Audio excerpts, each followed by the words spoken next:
Alright, YouTube, this is J King VG here, back again with another video.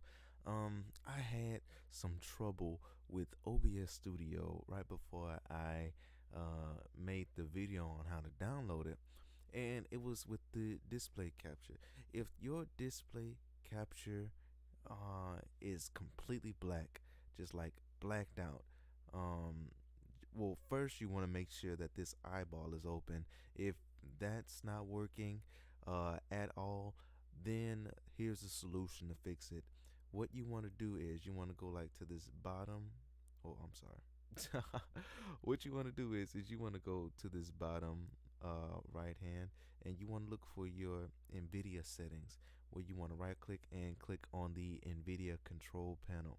And after you do that, you want to be right here at manage 3D settings, and then over on the right hand side next to global settings there is program settings. What you want to do is go to program settings, and right here under one it says open.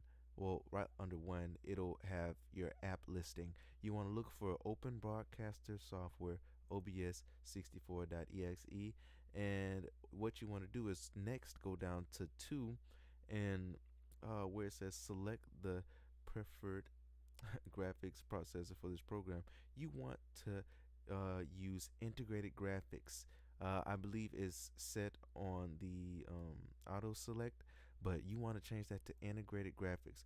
And once when you do that, you want to then close out OBS Studio and then open it back up, and you should be good to go.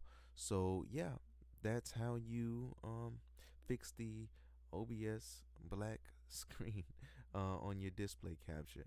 If you found this video informative, go ahead and give us a like, that thumbs up button.